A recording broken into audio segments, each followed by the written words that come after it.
ወንዱን እያነቃችሁ ግደሉ ነው ያለው። ከዚያ በኋላ ራሴን ይዤ እንደዚህ ያለው ከላሊበላ ጀምሮ እስከ አዲስ አበባ ድረስ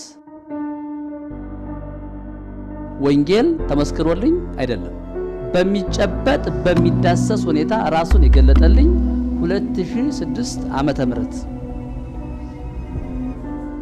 አንድ ቀን 6 ሰዓት ላይ ነው ቂርቆስ ጋር ስደርስ ነው የተገለጠልኝ ራሱ በትክክል። ያን ጊዜ ነው ሙሉ በሙሉ የተፈታሁት። ደግሞ ያ የመጣው ድምጽ ደግሞ ፈታኝ ድምጽ ነው። ራሱ አገልጋይ እንኳን የማን ደብር አገልጋይ ነህ? የማርያም የማን ደብር አገልጋይ ነህ? የተክለ ሃይማኖት የማን ደብር አገልጋይ ነህ? አንድም የኢየሱስ አገልጋይ ነኝ የሚል የለም። ኢየሱስ ክርስቶስ ተሰቅሏል፣ ተቀብሯል፣ ተነስቷል ብለው ትንሣኤውን መስቀሉን የሚያከብሩ ሰዎች ደግሞ ሲቃወሙ ሳይ እኔ እዚህ ውስጥ አለ ወይ ልጅ አለኝ። ደነገጥኩ፣ አለቅሳለሁ። ኢየሱስ በመስቀል ላይ ለእኔ ያደረገውን ማድረግ ኢየሱስ ክርስቶስ ተኦመስ ሁሩ ወመሃሩ ወስብኩ ወንጌለ ለኩሉ ፍጥረት። በዚህ ስደት ውስጥ ግን የመጨረሻ ያየሁት ኢየሱስ ነው። መኖሪያዬ ነው እሱ።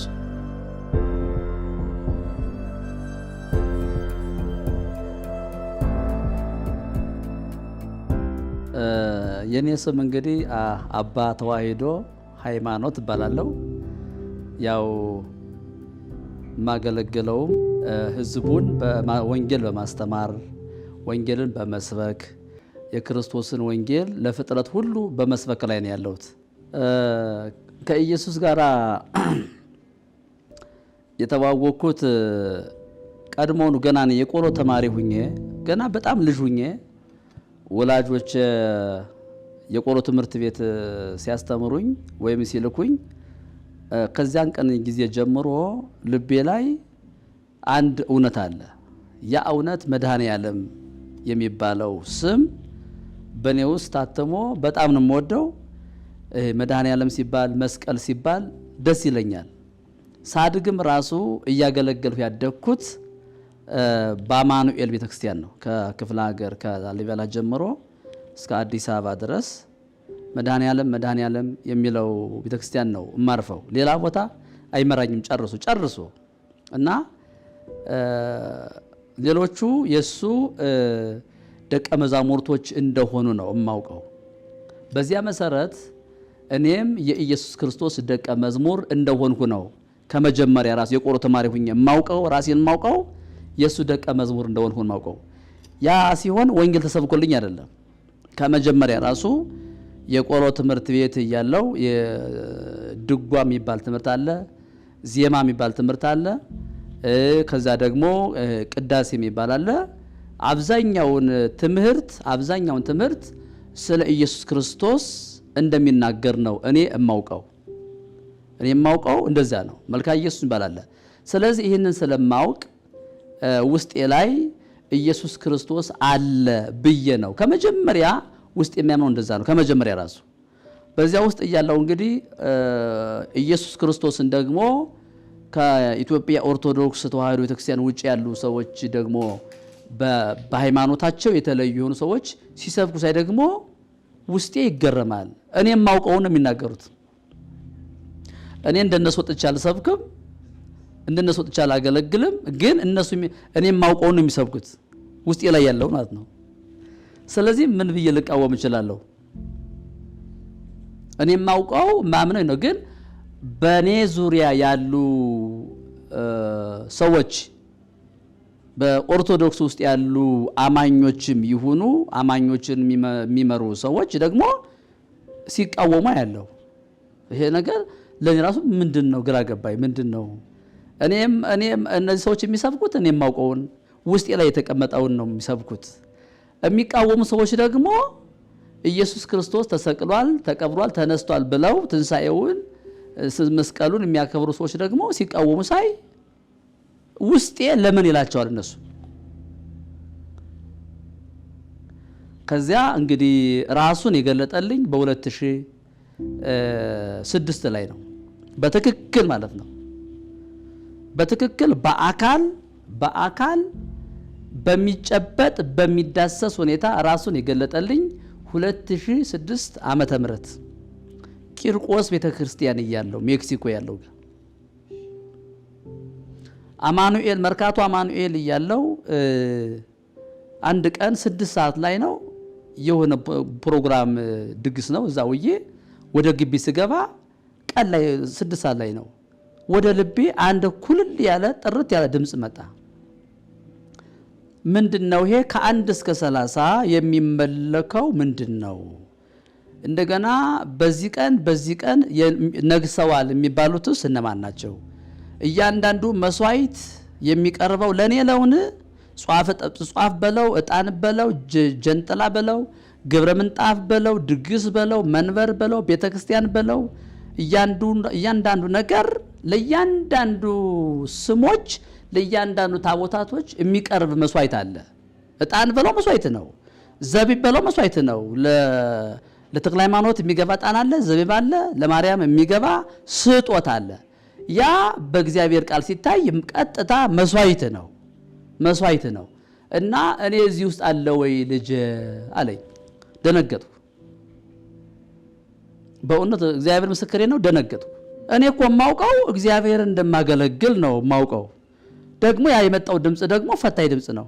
እንዴ ታዲያ ምንድነው የሚሻለው? አዎ ትክክል ነው። በአንድ የሚከበረው ይሄ ነው፣ በ3ም ይሄ ነው፣ በ5ም ይሄ ነው፣ በ6ም ይሄ ነው፣ በ10ም በ11ም በ12ም በ13ም የሚከበረው እነዚህ ናቸው። እኔ ሳወራውን ይታወቃል ማን እንደሚከበር በየቀኑ። ስለዚህ በአስራት በኩራቴ ለድንግል ማርያም ይላሉ፣ መባቸው ለድንግል ማርያም፣ ስጦታቸው ለድንግል ማርያም። ራሱ አገልጋይ እንኳን የማን ደብር አገልጋይ ነህ? የማርያም። የማን ደብር አገልጋይ ነህ? የተክለ ሃይማኖት። የማን ደብር አገልጋይ ነህ? አንድም የኢየሱስ አገልጋይ ነኝ የሚል የለም። እንዴ በጣም ግራ ፈታኝ ነው በጣም። እንደዚህ የሆነ ልክ ጴጥሮስን እስር ቤት መጥቶ መልአኩ ጎኑን ነክቶ እንዳነቃው የሚያነቃ ድምጽ ነው። ይሄንን ሰምቼ ዝም ብዬ ለአንድ 2 ዓመት ምናምን ቆየው። ከዚያ ተነግሮ የማያልቀውን እያንዳንዱን ስብከት እያንዳንዱ ትምህርት ሁሉ አስረዳኝ መንፈስ ቅዱስ። ከዚያ መንፈስ ቅዱስ እያስተማረ አይኔን እየከፈተ ነገሩ ገባኝና ከዚያ ተቀየርኩ። ከአማኑኤል መርካቶ ወደ ጎላ፣ ከጎላ ቂርቆስ ጋር ስደርስ ነው የተገለጠልኝ ራሱ በትክክል በቃ ያን ጊዜ ነው ሙሉ በሙሉ የተፈታሁት። ቂርቆስ ላይ አንድ መነኩሴ ነበረ፣ ቴዎሎጂ ተመርቋል። ገና ወደ ቤተክርስቲያኗ ስራ አልገባም እና እስኪ አባ እያለ እየወሰደ እኔ ስብከተ ወንጌል አገልጋይ ነኝ። አገልግሎቴ በስብከተ ወንጌል ነው። በእኔ እድሜ ነው ያለው መነኩሴው። ወደ አየር ጤና ወደ አንተል ጀሞ አካባቢ ነበር እና እስኪ እያለ አንዳንድ ቦታ ይሄርን ቁጭ ብለን ሻይ ቡና እንላለን። ሻይ ቡና ስንል ያወራኛል አንዳንድ ቃል መጽሐፍ ቅዱስ ነው ሲነግረኝ፣ እንዴ ይሄ ቃል አንተ የምታወራው አሁን አለ መጽሐፍ ቅዱስ ላይ? አዎ አለ ይለኛል። ምክንያቱም እኔ የምናፍቀውን ጽድቅ ነው የሚነግረኝ አለው። ሳየው ቤት ሄጄ አለ ስለ ታቦቱም ነገረኝ። አለ ይሄ ተጽፏል? አዎ አለ። 2ኛ ቆሮንቶስ ምዕራፍ 3 ላይ ተጽፎ አገኘሁት። እንዴ እሺ አለ ተጽፏል። እንደገና ቤተክርስቲያኗ ደግሞ ልዑል የሰማይና የምድር ጌታ ነውና እጅ በሰራው መቅደስ አይኖርም፣ አንዳች እንደሚጎለው በሰው እጅ አይገለገልም የሚለውን ቃል የሐዋርያት ሥራ ምዕራፍ 17 24 ላይ ነገረኝ። እንዴ በጣም ገረመኝ፣ በጣም ደነቀኝ። የያዝኩትን በሙሉ አስለቀቀኝ ማለት ይቻላል። የያዝኩትን በሙሉ እያስለቀቀኝ መጣና አንድ ቀን ሌሊት መዝሙር ስለ ኢየሱስ የሚዘምር ዘማሪ ነው። ያንን መዝሙር ከ3 ሰዓት ጀምሮ እስከ 6 ሰዓት ስሰማ አመሸው። አለቅሳለሁ። ኢየሱስ በመስቀል ላይ ለኔ ያደረገውን ማድረግ ለኔ ዋለውን ውለታ እያሰብኩኝ መዝሙሩ እንደዛ ነው የሚለው። እየሰማው በቃ አለቅሳለሁ ነው ይፈሳል። ከዚያ 6 ሰዓት ላይ ሲሆን አቆምኩ። ልተኛ ትንሽ በቃ ሰዓቱ ይዷል ብዬ እንደምንም እንባዬን ተቆጣጥሬ መዝሙሩን ዘግቼ ተኛው። መዝሙሩን ባልዘጋው ይነጋ ነበረ።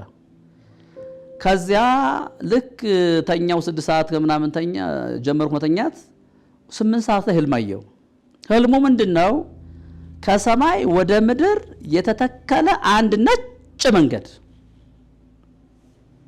ከሰማይ ወደ ምድር ቀጥታ የተተከለ አንድ መንገድ ነው። ደግሞ ምሰሶ ነው እና ድምጽ ነው የምሰማው።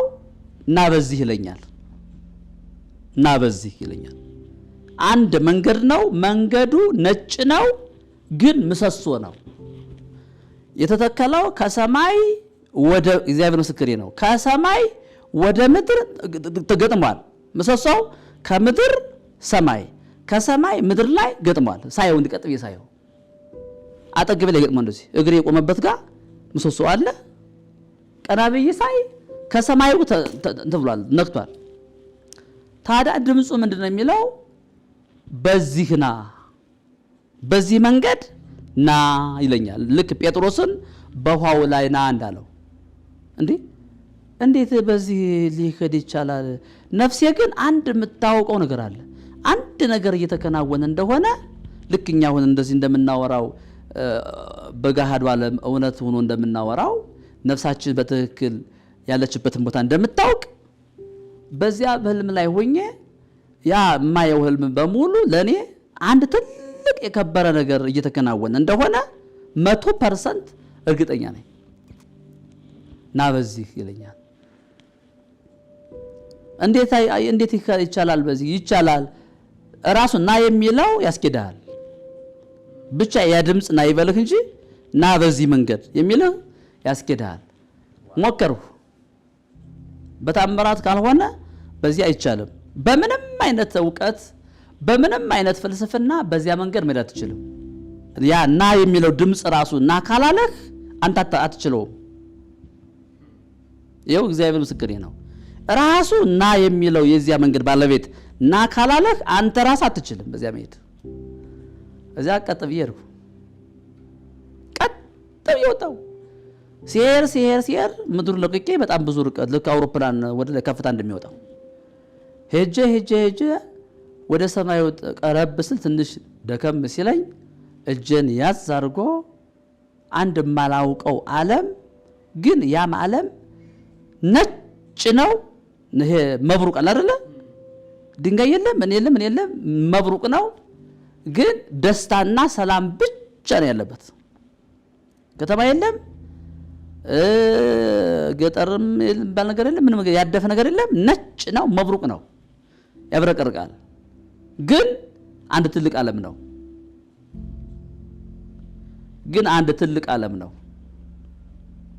ግን ቤት የለም፣ ሰው አላየው።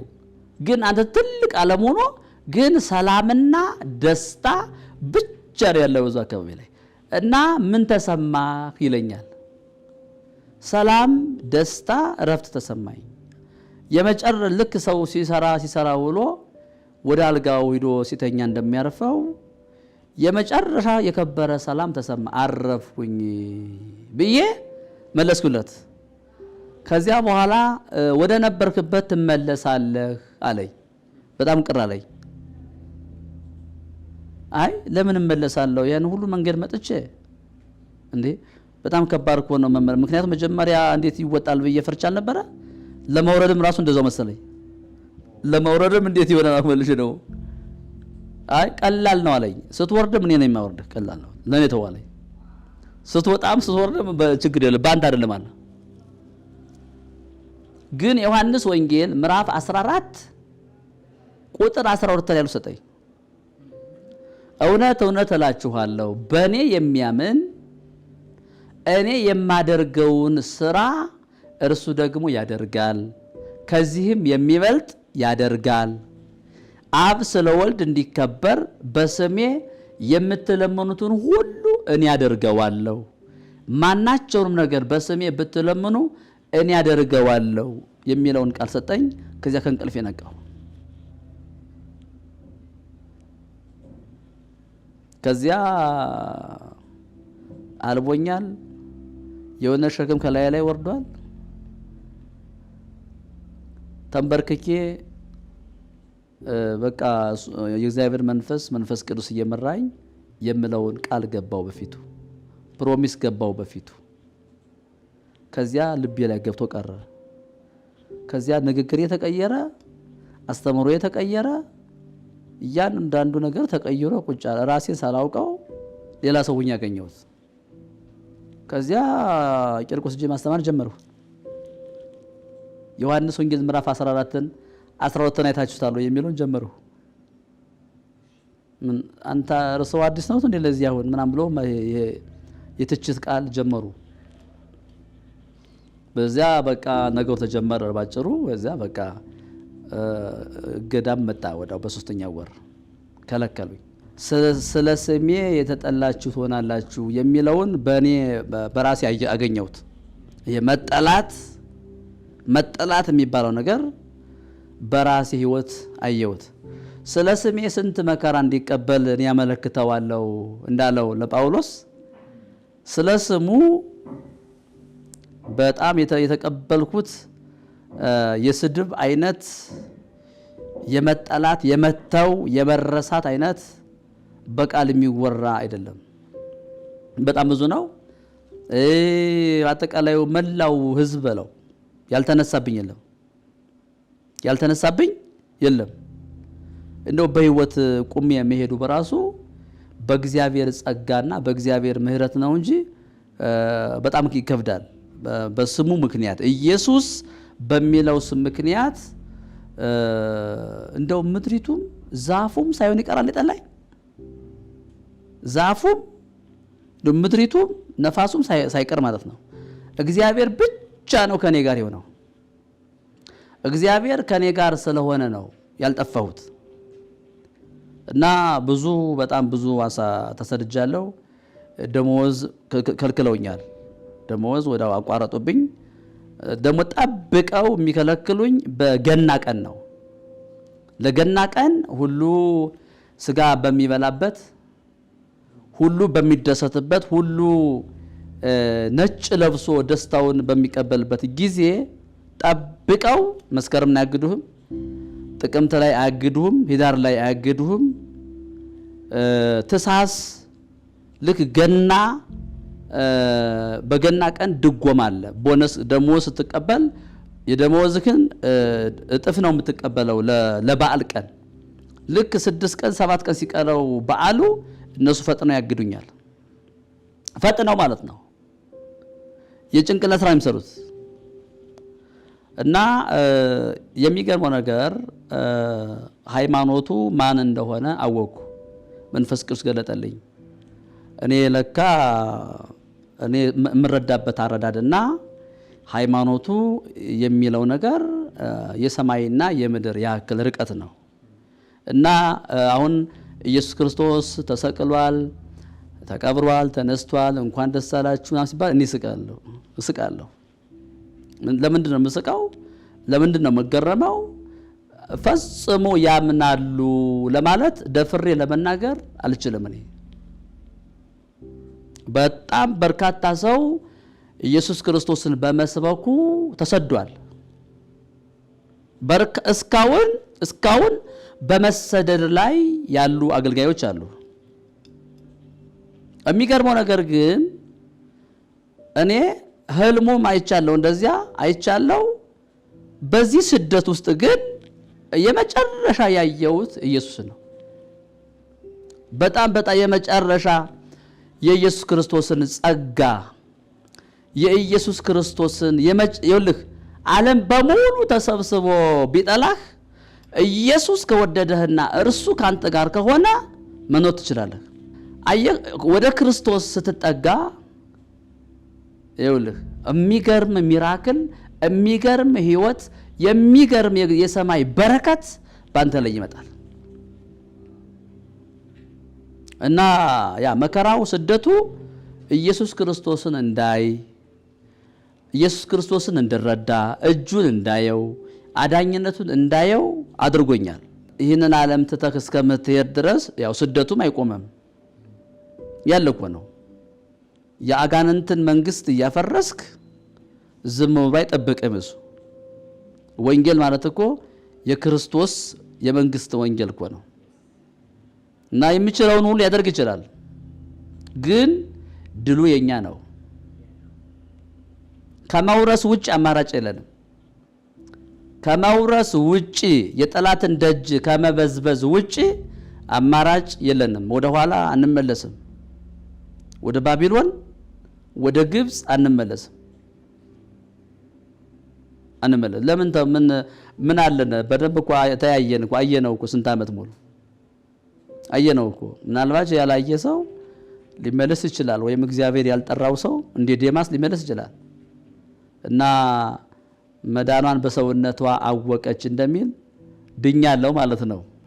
የአስቄዋ ልጆች እኮ አንድ ጊዜ ኢየሱስ ማን ነው በጳውሎስ በሚለው ኢየሱስ እናምላችኋለን አጋንንትን ውጡ ሲሉ እነዚያ መናፍስቶች ጳውሎስን አውቀዋለሁ ኢየሱስንም አውቀዋለሁ ብለው ዘለሉባቸው ይላል። አሁን ዳግም ስትወለድ መንፈሱ ያውቃል። እዚያ ውስጥ ሆነ መስራት አትችልም በምንም ተአምር። አሁን ብዙ ሰው ለምን እዚሁ ውስጥ ሆነው አይሰሩም?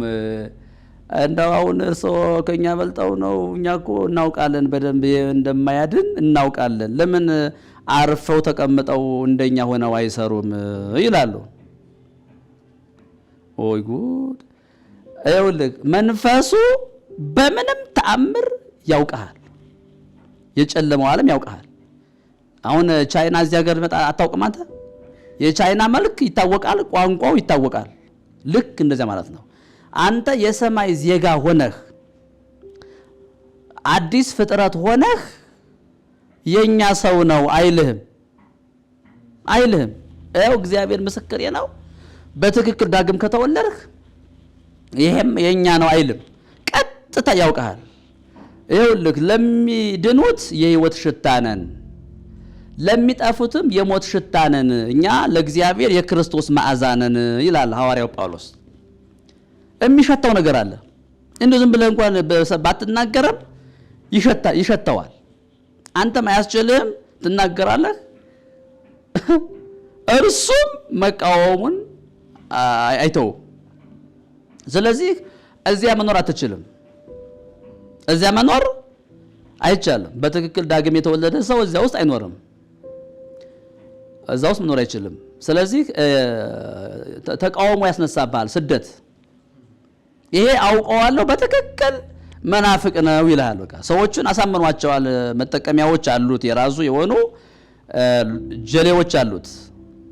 ከየመንደሩ ነው ሰብስቦ ይመጣል።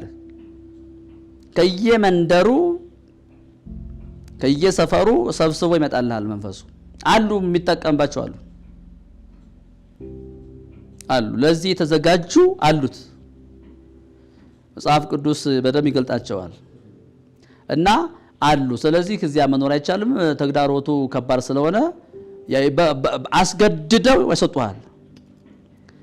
ብትለምን እንኳን እባካችሁን ምህረት አድርጉልኝና እዚሁ ልሁን፣ እርገቴም እዚሁ ነው፣ ምንም እዚሁ ነው፣ ተውኝ ብትል እንኳን አስገድደው ነው። አይደለም ከቤተ ክርስቲያኗ ከኢትዮጵያ ምድር ላይ ራሱ እንኳን እንድጠፋ ይፈልጋሉ። በግሌ የተረዳሁት ይሄን ነው። ምድር ላይ ራሱ እንድትኖር አይፈልግም መንፈሱ በጣም አደገኛ መንፈስ ነው። ዕብራውያን ግብጽ ሀገር በነበሩበት ጊዜ የግብፁ ንጉስ ወንዱን እያነቃችሁ ግደሉ ነው ያለው። ኢየሱስ ክርስቶስን ያለበትን ሰው መንፈሱ መግደል ነው ስራው። ሄሮድስም አይተ ከሆነ ሰብአ ሰገልን አይታችሁ ደርሳችሁ ተመልሳችሁ ወደ እኔ ኑና ንገሩኝ፣ እኔም እጄ እሰግድለታለሁ ሲል ሄዶ ሊገለው እኮ ነው። ኢየሱስን አገኘው ብሎ እኮ ስንት ሕፃናት ነው የገደለው።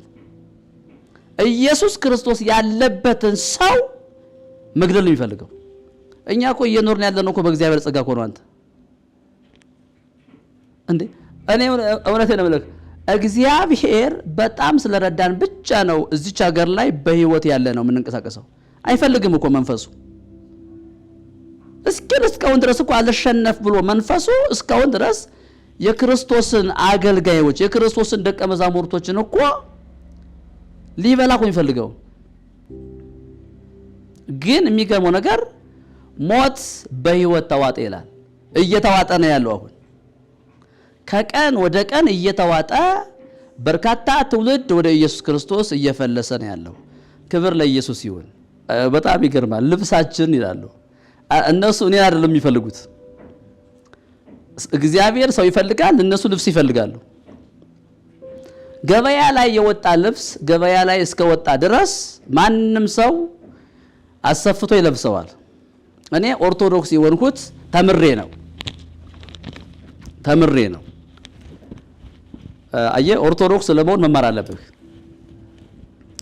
ክርስቲያን የሆንኩት ደግሞ ዳግም ተወልጄ ነው። የክርስቶስ ደቀ መዝሙር የሆንኩት ዳግም ተወልጄ አዲስ ፍጥረት ሆኜ ነው። ኦርቶዶክስ የሆንኩት ግን የኦርቶዶክስን ትምህርት ተምሬ ነው።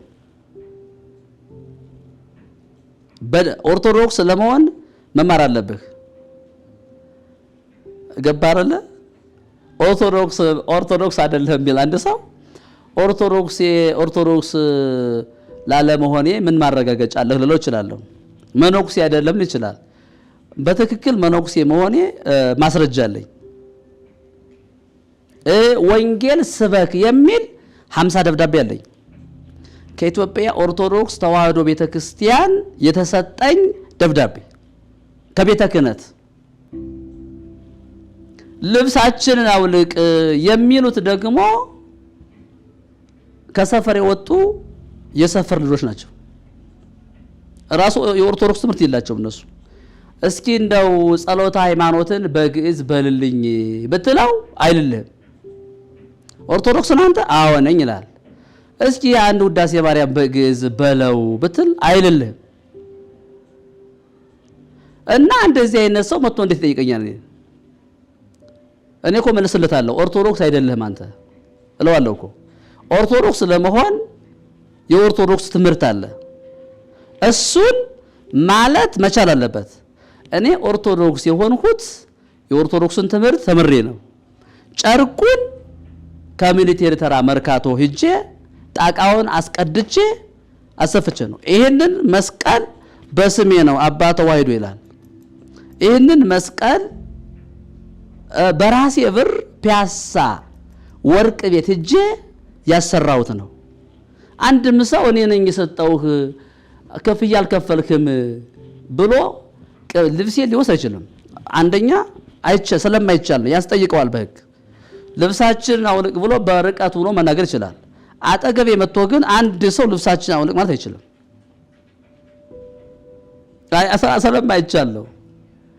ስለማይቻል። ስለዚህ እኔ አዲስ ፍጥረት የሆንኩት በክርስቶስ ኢየሱስ አምኜ ነው ክርስቲያን የሆንኩት። ኦርቶዶክስ የሆንኩት ደግሞ ምን ሆኜ ነው? ተምሬ ነው። በደንብ ተምሬ ያለው የኦርቶዶክስን ትምህርት ዜማ ብትል፣ ድጓ ብትል፣ ቅዳሴ ብትል የኦርቶዶክስ ኮሌጅ ራሱ ህዝቡ ይህንን አልተማረም። ኦርቶዶክስ ነኝ ካለ አንድ ምእመን ይህንን መማር አለበት። እኔ ኦርቶዶክስ ምእመን ነኝ ካለ ይህንን መማር አለበት። ወጣትም ይሁን ሀብታምም ይሁን ማንም ይሁን ኦርቶዶክስ ነኝ ካለ ይህንን መማር አለበት። ይህንን ሳይማር ኦርቶዶክስ ነኝ ብሎ መናገር የለበትም። እና እኔ እንደዛ ነኝ። ጌታ ይባረክ። ስለዚህ እንዴት ኢየሱስ የሚል ሰው ኦርቶዶክስ አይደለም ይላል አይደል? እኔ ኢየሱስ ክርስቶስን የተማርኩት የት ነው? ከሰማይ አይደለም እኮ እዛው በኦርቶዶክስ እያለው እኮ ነው እየተማርኩ ያደጉት። ኢየሱስ ክርስቶስ ተኦመስ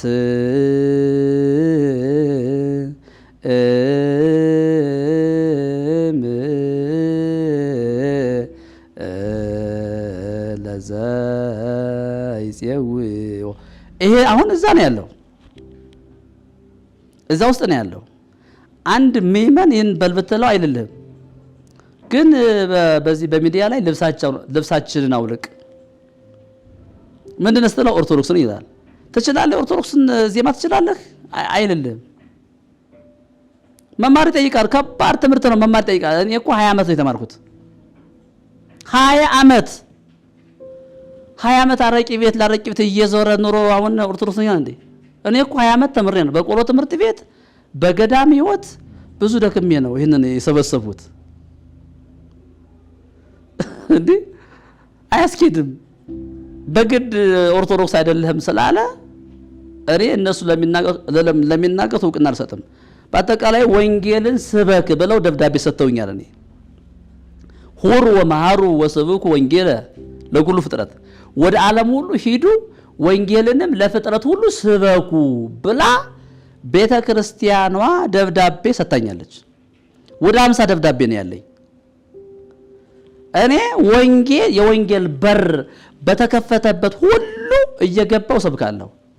ይሄ ሃይማኖት የኛ ሃይማኖት ተከታይ አይደለም፣ አይሰራም። ይሄ አይሰራም። ኢየሱስ ክርስቶስ ለሁሉ ነው የሚሰበከው።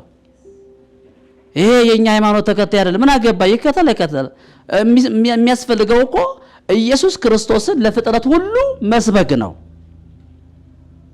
አየህ፣ ወንጌል ሲባል ወደ ዓለም ሁሉ ሂዱና ወንጌልን ለፍጥረት ሁሉ ስበኩ ካለች በኋላ መቃወም አትችልም። ቤተክርስቲያኗ ደብዳቤ ሰጣ፣ ስበክ ብላ ሰጣኝ። ኮሌጅ አስተምራኝ፣ አስተምራ ካሳደገች በኋላ መስበክ የለብህም እንዴት ትለኛለች? ደብዳቤ ሰጥቶ እንደገና መስበክ የለብህም እንዴት ይሆናል?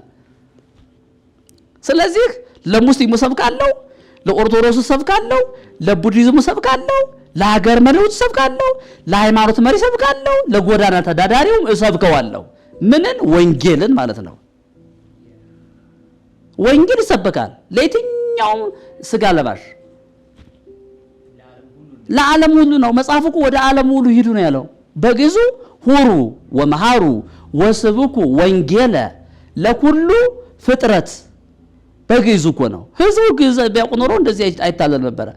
ወደ ዓለም ሁሉ ሂዱ እኮ ነው ያለው። ወደ አረብ ሀገር ሊሆን ይችላል፣ ወደ ቻይና ሊሆን ይችላል፣ ወደ ሰሜን ሊሆን ይችላል። ሂዱና ወንጌልን ለፍጥረት ሁሉ ስበኩ። ያመነ የተጠመቀ ይድናል፣ ያላመነ ግን ይፈረድበታል። መጀመሪያ ከመጠመቁ በፊት ወንጌል ይሰበክለታል። ከተሰበከለት በኋላ ያምናል። ካመነ በኋላ ይጠመቃል። ሰው ወንጌል ሳይሰበክለት መጠመቅ የለበትም። የመጀመሪያው ወንጌል ሊሰበክለት ይገባል። አየህ፣ ከተሰበከለት በኋላ ያምናል ወይ አያምን። ሰው ሳያምን እንዴት ይጠመቃል? እንዲህ እምነት ከመስማት ነው፣ መስማትም በእግዚአብሔር ቃል ነው አይደለ? መስማትም በእግዚአብሔር ቃል ነው፣ መዳንም በእግዚአብሔር ቃል ነው። ሰው ሳይሰማ እንዴት ይጠመቃል? የመጀመሪያ ወንጌል በደንብ ከተሰበከለት በኋላ እንደ ጃንደረባው ኢሳይያስ 53ን እያነበበ ነበረ ያገኘው ፊልጶስ። የእግዚአብሔር መልአክ ቶሎ ሂድ ብሎ ወደ ጃንደረባው ላከው። ጃንደረባው ያነባል፣ ግን የሚያነበውን አያውቅም፣ የሚሰብከውን አያውቅም፣ የሚያምነውን አያውቅም። የምታነበው ታውቀዋለን ሲለው ማን ነግሮኝ ስለማን ይናገራል አለው። ስለ ኢየሱስ ክርስቶስ ሞትና ትንሣኤ እንደሆነ ደዌያችንን ተቀበለ፣ ሕመማችን ተሸከመ የሚለው ነገረው። ከዚያ አመነ። ካመነ በኋላ ተጠመቀ። ከተጠመቀ በኋላ ዳነ።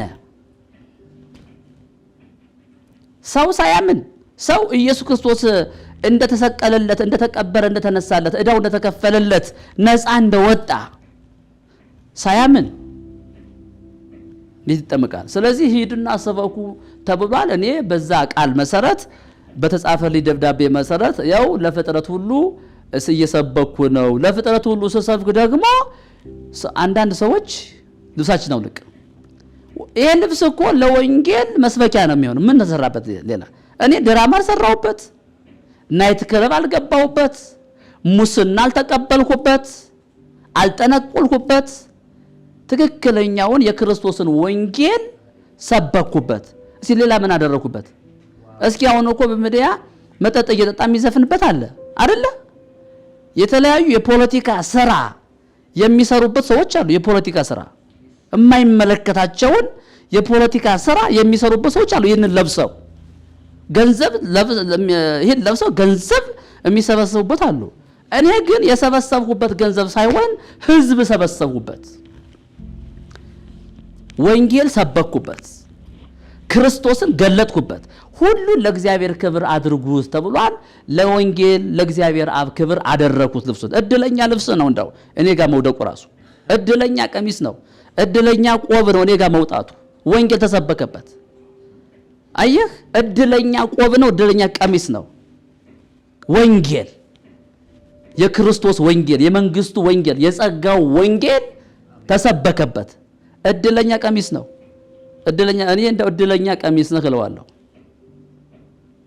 እኔ ቁጭ ብዬ 18 ጃምቦ ቢራ አልጠጣበትም። ስለዚህ ለወንጌል መጀመሪያም ሲለበስ ራሱ በሃይማኖቱም የክህነት ልብስ አይደለ? ክህነት ስራው ምንድነው? የክህነት ስራው ምንድነው? ህዝብን ማስተማር እኮ ነው። የክህነት ስራ ከመጀመሪያ ህዝብን ማስተማር ነው። ወንጌልን ማስተማሪያ ነው። ሰውና እግዚአብሔርን ማገናኘት ነው አይደለ? ሌላ ምን ስራ አለው? የቤተ ክርስቲያናችን ነው ይላሉ። ቤተ ክርስቲያን ማለት እኮ ሰው ነው። ቤተ ክርስቲያን የእግዚአብሔር ቤት፣ የእግዚአብሔር ማደሪያ። ቤተ ክርስቲያን የተባለው እኮ የክርስቶስ ቤት ማለት ነው። ክርስቶስ ከሚለው የመጣ ነው። ቤተ ክርስቲያን የሚሉት እነሱ ሰው የሰራውን ቤተ መቅደስ ነው። መጽሐፍ ቅዱስ ደግሞ እግዚአብሔር ሰው በሰራው መቅደስ አይኖርም ይላል። 80 አሃዱ መጽሐፍ ቅዱስ የሐዋርያት ሥራ ምዕራፍ 17 ቁጥር 24 ላይ ልዑል እግዚአብሔር የሰማይና የምድር ጌታ ነውና እጅ በሰራው መቅደስ አይኖርም ይላሉ። የእግዚአብሔር ቤተ መቅደስ ታዳ ማን ነው ሲባል አንደኛ ቆሮንቶስ ምዕራፍ 3 ቁጥር 16 ላይ የእግዚአብሔር ቤተ መቅደስ እንደሆናችሁ አታውቁምን? የእግዚአብሔር ቤተ መቅደስ ቅዱስ ነውና ያውም እናንተ ናችሁ ይላል። እኛ ነን እንዴ? መጽሐፍ ቅዱስ 80 ያዱ የእግዚአብሔር ቤተ መቅደስ እኛ ሰዎች ነን። ክርስቶስ የሞተው ለድንጋዩ አይደለም፣ ለሰው ነው የሞተው። እንዴት ሰው ይሄንን መረዳት ያቅተዋል? ክርስቶስ የሞተው ለሰው ነው። ክርስቶስ የሞተው ለስጋ ለባሽ ነው። እንዴት ሰው የሚባለው ነገር እንዴት ለሰው እንዴት ቀላል ይሆንበታል? ሰው የከበረ ነገር ነው፣ በዋጋ የተገዛ ነው አይደለ? ስለዚህ ቤተ ክርስቲያን ማለት በገዛ ደግሞ የዋጃትን ቤተ ክርስቲያንን ተጠብቋት ዘንድ እናንተን ጳጳሳት አድርጎ ለሾመባት ለመንጋውና ለራሳችሁ ተጠንቀቁ። ለመንጋው መንጋ ማለት ሰዎች ናቸው፣ አማኞች ናቸው፣ በክርስቶስ ኢየሱስ አምነው የዳኑ ሰዎች ናቸው እና ለመንጋው ይላል። ማን ነው ለመንጋው እየተጠነቀቀ ያለው? ብር ያግኝ እንጂ ሆዱ ይሙላ እንጂ ጉዳዩን እሱ በገዛ ደግሞ የዋጃትን ህዝብ እኮ ነው። ሰዎች ናቸው። ከነገድ ከቋንቋ ከወገንም ሁሉ የተዋጁ ሰዎች ናቸው። ስለዚህ ለመንጋውና ለራሳችሁ ተጠንቀቁ እያለ ስለማስጠንቀቅ ይናገራል። ለቤተ ክርስቲያን አባቶች ማለት ነው። እናንተን ኤጲስቆጶሳት አድርጎ ለሾመባት ለመንጋው የተሾሙ ሰዎች ለራሳቸውና ለመንጋው ሊጠነቀቁ ይገባል። ቤተ ክርስቲያንን የምጠብቀው ሰዎች አሉ። ቤተ ክርስቲያን ሰዎች ናቸው። ለምንድን ነው የከበዳቸው ሰዎች መሆናቸውን? እንኳን በዚህ ዘመን ያለው እኮ ሰሎሞን የሰራው ቤተ መቅደስ 42 ዓመት የጨረሰው ኔሮን እኮ አፈረሰው። መጥቶ ድንጋይ በድንጋይ ላይ ይፈርሳል ብሎ አፈረሰው እኮ። ከዚህ በኋላ እግዚአብሔር በመንፈስ ነው የሚመለከው፣ በእውነትና በመንፈስ ነው የሚሰገድለት። ከዚህ በኋላ ኢየሩሳሌም እየሄዱ መስቀል አይጠበቅብህም አይደለ? ሕጌን በልባቸው አኖራለሁ፣ በልቡናቸው እጽፈዋለሁ። አሁን በልብ ነው የተጻፈው፣ ኢየሩሳሌም አይደለም። አመጻቸውን እምራለሁ፣ በደላቸውን ደግሜ አላስብም አለ። እያንዳንዱ ያውቀኛል። በልብ ነው ያለውን እግዚአብሔር አሁን በእኛ ልብ ውስጥ ገብቷል። እግዚአብሔር ከኛ ጋር ከሆነ ማን ይቃወማል? እግዚአብሔር ከኛ ጋር ሆኗል። አሁን ሰዎች የሚመስላቸው የሆነ ቦታ ላይ ሄዶ የተቀመጠ የሆነ ቤት የሆነ 1000 ካሬ ሜትር ላይ ባረፈ ቦታ ላይ እዚያ ውስጥ እግዚአብሔር እንዳለ እዚያ ውስጥ የለውም አለ እኮ። በቃ ያ ዘመን አልቋል፣ ተቀይሯል ነገሩ።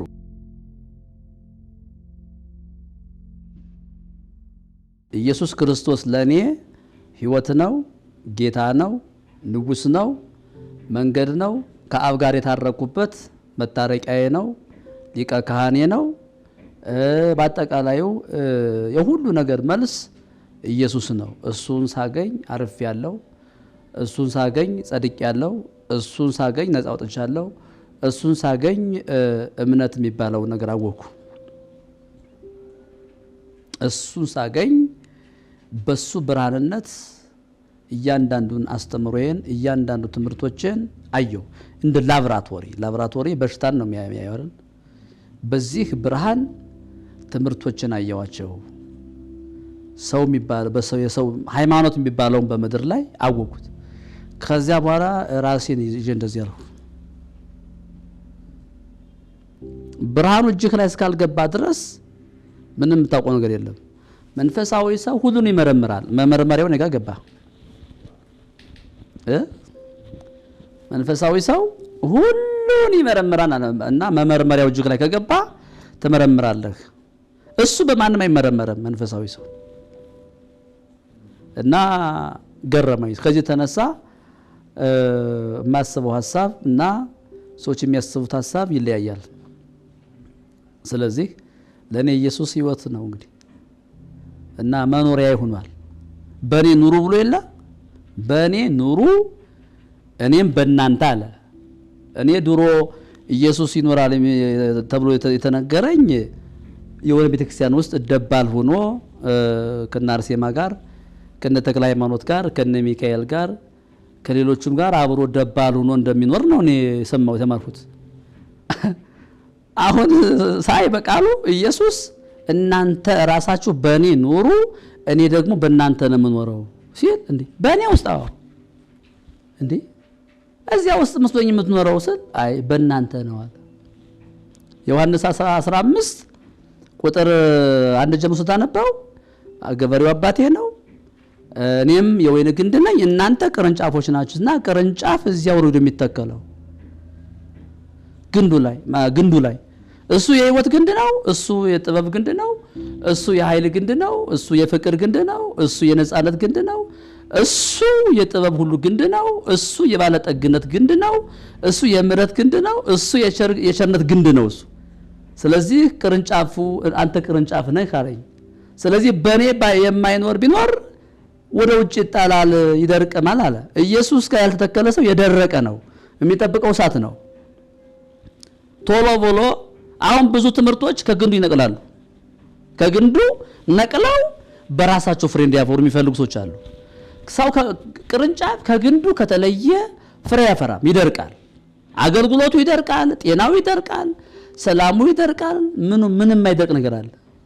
ስለዚህ ላለመድረቅ እዚያው ግንዱ ላይ መኖር እና በእኔ ኑሩ ብሏላ። በነገሊት ኑር በማርያም ኑር አይልም፣ በገብርኤል በአርሴማ ኑር አይልም። በእኔ ኑር ነው ያለው። በእኔ ኃይል ኑር፣ በእኔ ጸጋ ኑር፣ በእኔ ጥበብ ኑር፣ በተፈጸመው ስራ ኑር፣ በእኔ ቃል ኑር ነው ያለ እሱ። በእኔ መንግስት ውስጥ ኑር ነው ያለ እሱ። በእኔ ኑር እያለ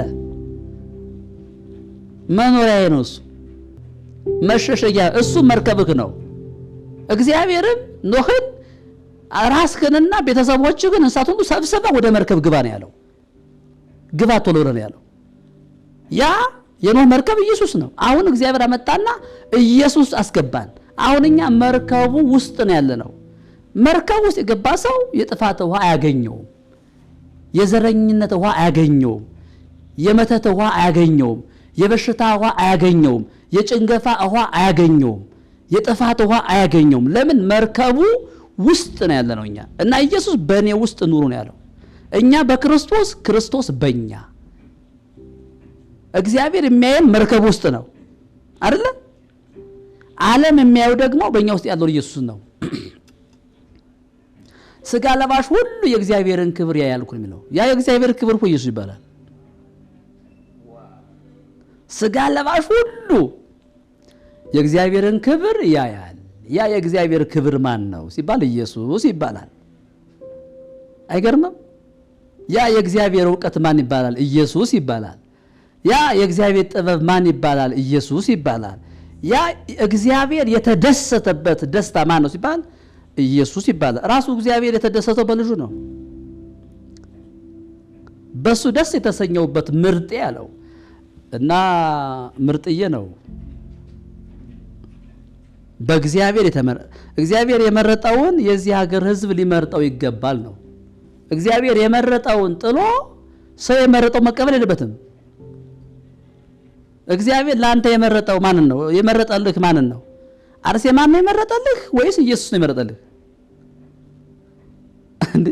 መጽሐፍ ቅዱስ በሰው ወደ ተጣለ በእግዚአብሔር ዘንድ ግን ወደ ተመረጠ ወደ ሕያው ድንጋይ ወደ እርሱ እየቀረባችሁ ይላል። ወደ ሕያው ድንጋይ።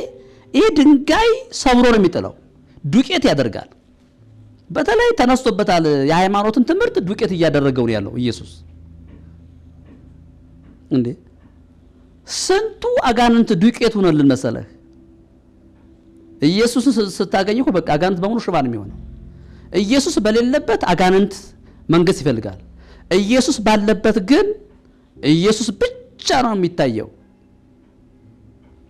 ማንም ሆንክ ማን ኢየሱስ ባለበት አንተ ተማሪ ነህ፣ ኢየሱስ መምህርህ ነው። አንተ ለማኝ ነህ፣ ኢየሱስ ይለመናል። አንተ ታመልከዋለህ፣ እሱ ይመለካል። በኢየሱስ ላይ ሰው ማድረግ አይችልም፣ መሰልጠን አይችልም። በኢየሱስ ስም ዘፈን መስፈን አትችልም። በኢየሱስ ስም ስምለክ እንዲሁ መሆን አትችልም። ኢየሱስ ባለበት ብቻውን ጌታ ነው። ሌላ ጌታ መሆን የሚችል የለም። አንድ ወቅት ላይ ፍልስጤማውያን ታቦቱንና ዳጎንን አብረው አሳደሩ። ሰባብሮ ጣለዋ። ይሰበራል ገና ዳጎን። ኢየሱስ ከባድ እኮ ነው። ደረቱን ለብቻ፣ አንገቱን ለብቻ፣ ወገቡን ለብቻ ሰባብሮ ጣለው። እንደውም ሀገሪቱን በተምቸና በባጭ መታቸው። አሁን ኢየሱስ ክርስቶስና ሌላ ደባል አማልክታትን ደብለህ እሱ የወደዳቸው ናቸውና አብረው ተዳብለው ይመለኩ፣ አብረው ተዳብለው ቅኔ ይቀኝላቸው፣ ይዘመርላቸው፣ መስዋዕት ይቀርብላቸው ብትል አውርዶ ነው የሚፈጠፍጥልህ። ከኔ በቀር ሌሎች አማልክት አይሁኑላችሁ። በላይ በሰማይ ካለው በታች በምድር ካለው የማናቸውን ምስል ወይም ስዕል ላንተ አታድርግ፣ አታምልካቸው፣ አትስግድላቸው። ዘጸአት ምዕራፍ 20። እግዚአብሔር እንዲህ የተናገረ ሰው ለምንድን ነው እንደዚያ የሚያደርገው? እግዚአብሔር ወዷቸዋል፣ እግዚአብሔር መርጧቸዋል። ታዲያ ቢመርጣቸው ይመለኳል እንዴ?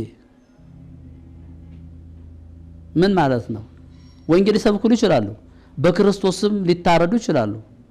ታዲያ አክሊል የሚሰጠው እሱ ነው እንጂ አንተ እኮ ልታመልኳቸው አይገባም። እነሱ እንደሞቱለት አንተም ምናልባት ለኢየሱስ ሙተው ከሆነ ብዬ ነው፣ ጸድቀው ከሆነ እነሱ እንጃ። ከኛ ደህንነት ጋር የሚያገናኘው ነገር የለም። ከኛ መዳን ጋር የሚያገናኘው ነገር የለም። የማንም ሰው ጽድቅ፣ የማንም ሰው ትልቅነት ከኛ ደህንነት ጋር ግንኙነት የለውም። እኛ የዳንነው በኢየሱስ ነው። የጸደቅነው በኢየሱስ ነው። ከአብ ጋር የታረቅነው በኢየሱስ ነው። ወደ አብ የገባነው በኢየሱስ ነው። በእርሱ ስራ ነው የሚለው ጳውሎስ።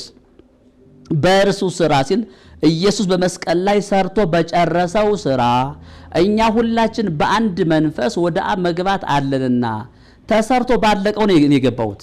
እኔ ሰርቼ መገባበት መንግስት ስማት የለም። ተሰርቶ አልቆ ነው ያገኘሁት። እኔ ልክ ሰው ሲወለድ እዚህ ምድር ላይ ሕፃን ልጅ ሲወለድ ሰማይና ምድር ተፈጥሮ እንዳገኘው፣ አየሩ ተፈጥሮ እንዳገኘው እኔ ተሰርቶ ባለቀው ስራ ነው የገባሁት።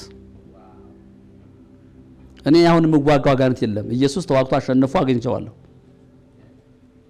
እኔ አሁን የምቀበለው ድል ብቻ ነው። እኔ አሁን የምቀበለው ድል ብቻ ነው። አየህ፣ አሁን ለመፈወስ አልዋጋም። ፈውሴን በእምነት እይዛለሁ። ፈውሴን በእምነት እቀበላለሁ እንጂ ለመፈወስ አልዋጋም። የኔ ስራ መቀበል ነው። ርስቴን መቀበል አለብኝ። ኢየሱስ ሰርቶ የጨረሰውን ስራ መቀበል አለብኝ። በእምነት ነው የምትቀበለው፣ ሰርተህ አይደለም። በእምነት ስታይ ይሄ የኔ ነው፣ የፈውስ የኔ ነው፣ በረከት የኔ ነው፣ ሰላም የኔ ነው፣ ገዥነት የኔ ነው፣ አጋንንትን መቀጥቀጥ የኔ ስራ ነው። የእግዚአብሔር መለኮታዊ ጥበቃ የኔ ሆኗል። እግዚአብሔር ራሱ የኔ ሆኗል። ልጅም ስለወርክ በክርስቶስ ኢየሱስ የእግዚአብሔር ልጅ ነህ ይላል። እግዚአብሔር የኔ ሆኗል። አሁን እግዚአብሔር ላንተ ለማድረግ የምትሰራው ስራ የለም። በእምነት ያንተ በአብ ቀኝ ለመቀመጥ አሁን አንተ የምትሰራው ስራ የለም። ተሰርቶ ባለቀው ስራ መግባት መቀመጥ ያለበት። ለምሳሌ አንድ ሰው ሰርግ ሲጠራ አይከፍልም። ሄዶ ነው የሚቀመጠው ወንበር ላይ ሄዶ ይገባል፣ ይቀመጣል፣ ይበላል። እዚያ ወጥ ቤት ገብቼ ካልሰራው ይላል እንዴ? ተሰርቶ ያለቀውን መብላት ያለበት። ባለ ድግሱ ሰርቶ አቅርቧል ብሉልኝ ነው ያለው እንጂ ማር ቤት ገብተህ ውሃ ፍላ፣ ወጥ ስራ፣ እንጀራ ጋግር የሚልህ የለም። አይቻልም። ያማ ምን ጥሪ ሆነ? አየህ። እና አንቴናውን ይሄን አንቴና አስተካክሎ ዲሹ እንዲሰራ ማድረግ ያስፈልጋል። የቃሉን መረዳት ይዘን በዚያ ቃል መሰረት መፍሰስ ነው ያለበት። ሰው ላይ መቼ ይችላል እንዴት ይሄማ ካስተምሯችን ውጭ ነው ይላል። መጽሐፍ ቅዱስ እኮ አይዋሽም። እግዚአብሔር የተናገረ ሁሉ እውነት ነው። ጌታ ይባረክ። እና ሰው ታውቃለህ፣ ህዝቡ መጽሐፍ ቅዱስ እንዳታነቡ አይገባችሁም ተብሏል። አትመራመሩ ተብሏል። ካልተመራመርክ ደግሞ አስቸጋሪ ነው። ማንም ነው የሚጫወትብህ አይደለ? መንፈስን ሁሉ አትመኑ መርምሩ ይላል አይደል? አንደኛ ዮሐንስ ምዕራፍ 4 ላይ እንደዚህ ይላል 80 ላይ መርምሩ የሚለው። ህዝቡ ደግሞ እንዳትመራመሩ ተብለናል ይላል። ይልቁንም በመናፍቃን ካገኛችሁ እንዳትለቋቸው። ሰው ራሱ መናፍቁን መሆኑን አያውቅም። ራሱ መናፍቅ መሆኑን አያውቅም። መናፍቅ መሆኑን የሚያውቀው ሲመራመር ነው፣ መጽሐፍ ቅዱስን ሲያነብ ነው። መጽሐፍ ቅዱስን ሳያነብ መናፍቅ ይሁን ከሃዲ ይሁን አይሁን በምን ያውቃል? እኛ መጽሐፍ ቅዱስ አንብበን ነው፣ ስንት ዓመት ሙሉ አንብበን ነው፣ አገላብጠን ነው። መጽሐፍ ቅዱስን ተንተርሶ እያደረ እኔ ነኝ ዋናው አንድ ቃል ስትጠይቀው መልስ የለም።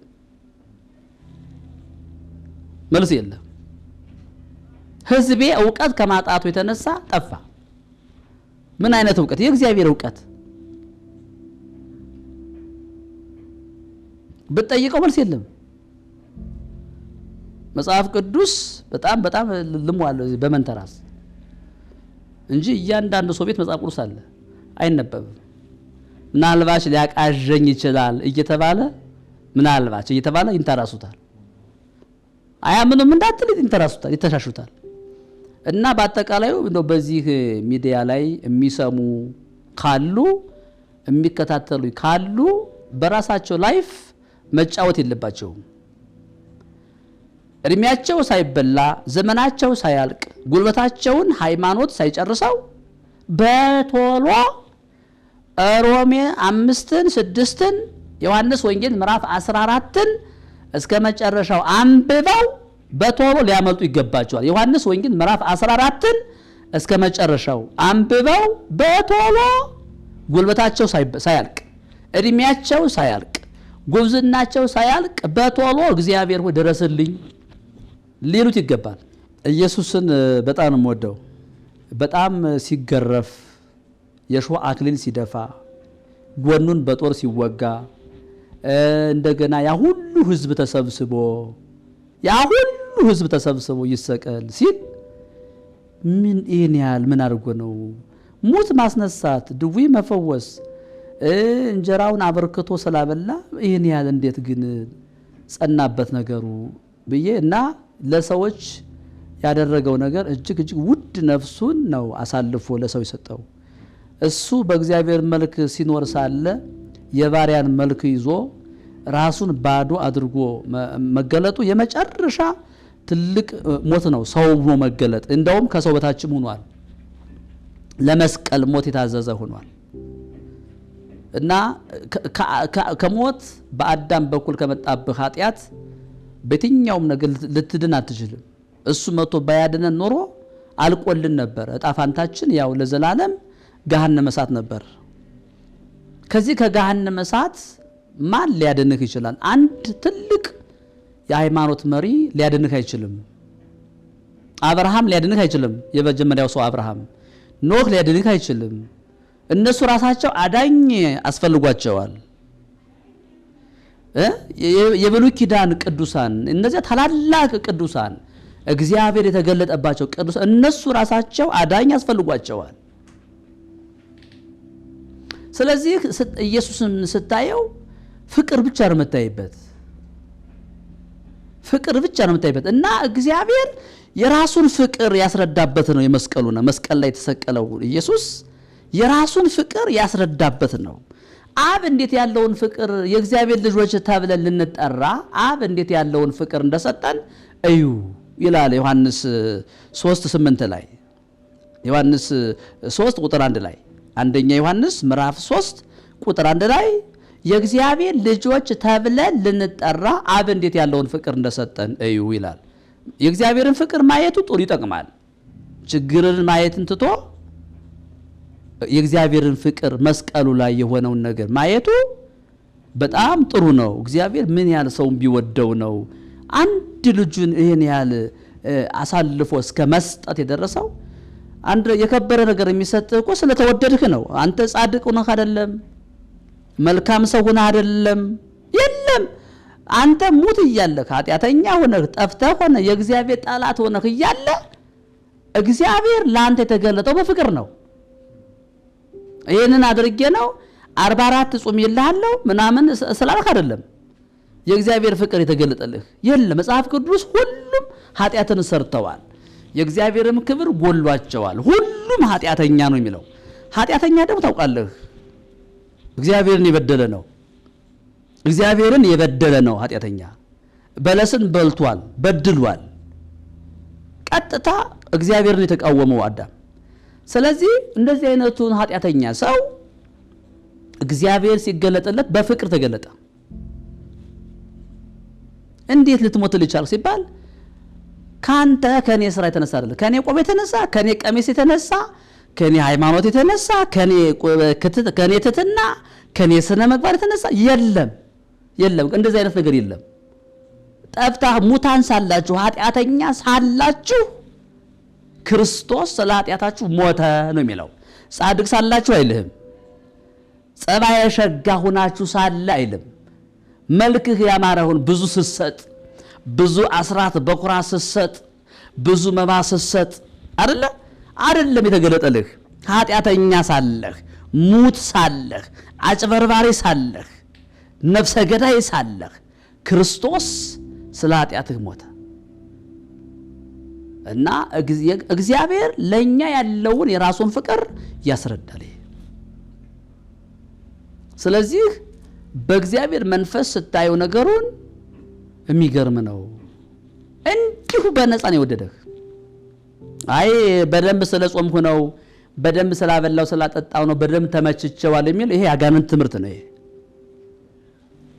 ስለተመቸውት ነው። መጽሐፍ ቅዱስ ያንተ ጽድቅ የመርገም ጨርቅ ነው አለ እኮ። የመርገም ጨርቅ ይሸታል፣ በጣም ነው የሚሸተው። የሰው ጽድቅ የመርገም ጨርቅ ነው አለ። ያ ሁሉ ትትና፣ ያ ሁሉ የጽድቅ ስራ፣ ያ ሁሉ ምግባር፣ ያ ሁሉ ስጦታ፣ ያ ሁሉ ድሆችን ማብላት እግዚአብሔር ምን አለ? እሱ የመርገም ጨርቅ ነው አለ። ባቤት አቤት! እና አይገርምም? ኢሳይያስ 64 ላይ ቁጥር 6 ላይ ጽድቃችን አለ የሰው ጽድቅ። ጳውሎስ ደግሞ የራሳቸውን ጽድቅ ሊያቆሙ ሲፈልጉ ለእግዚአብሔር ጽድቅ አልተገዙም ይላል። የራሳቸውን ጽድቅ ሊያቆሙ። የራስ ጽድቅ ምንድነው? የሞተ ስራ ይለዋል ዕብራውያን 9:14 ላይ የሞተ ስራ ይለዋል። የሰውን ጽድቅ የሞተ ስራ ይለዋል ዕብራውያን ምዕራፍ 9 ቁጥር 12 ላይ። ኢሳይያስ 64:6 ላይ ጽድቃችን የመርገም ጨርቅ ነው ይላል። ስለዚህ ባጭሩ እንደው ኢየሱስ ክርስቶስ ከጉድ ነው ያወጣን። ከጉድ ደረሰልን። መጻው አዳነና መጣና አዳነን። እርሱ ህዝቡን ከኃጢአታቸው ያድናቸዋል። አየህ መድኃኒት ነው እሱ። የኃጢአት መድኃኒት ነው እሱ። የችግር መድኃኒት ነው እሱ። የሐሰተኛ አስተምሮች መድኃኒት ነው እሱ። እኔ መድኃኒቱን ውጭ ነው የዳንኩት። የራሴ ስራ አላዋጣኝም። ታገልኩ 20 ዓመት ሳይሆን አይቀርም። ታገልኩኝ ከቆሮ ትምህርት ቤት ጀምሮ ታገልኩ። ልክ መድኃኒቱን አግኝቼ ስውጥ ድኜ ቀረዋ። እዚያ በኋላ አሁን ዝም ብሎ ማመስገን ነው። አሁን መድኃኒቱን እያወራህ መድኃኒቱን የሚያወሩ እግሮች እንዴት ያማሩ ናቸው አለ። መድኃኒቱን እናወራለን። ኢሳይያስ 52:7 ላይ የምስራችን የሚያወሩ መድኃኒቱን የሚያወሩ። አሁን እኛ መድኃኒት ነው የምናወራው። ሌላው ኢየሱስ የመጣው ለኃጢአተኞች እንጂ ለጻድቃን እንዳልመጣ። ለጻድቃን ማለት በራሳችን ስራ እንጸድቃለን፣ በራሳችን መጽደቂያ እንጸድቃለን ለሚሉት አልመጣሁም፣ እኔ መጣሁት ለኃጢአተኞች ነው አለ። ክብር ለኢየሱስ ይሁን። እና ኢየሱስ ለኔ ባለውለታዬ ነው። ስለዚህ አሮጌውን ነገር አስወግዶ አዲሱን የወይን ጠጅ መጠጣት ያስፈልጋል። ብዙ ሰው ባሮጌው የወይን ጠጅ ሰክሯል። እሱ ይጣፍጣል።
ሕዝብ አባት ሊሆን የሚፈልግ እንዲህ ሊሆን ይገባዋል። የአንዲት ሚስት ባል የሆነ የማይሰክር ልጆቹን በጭምትነት ቤቱን በማስተዳደር የሚችል ሊሆን ይገባዋል። ቤተሰቡን የሚያስተዳድር የአንዲት ሚስት ባል የሆነ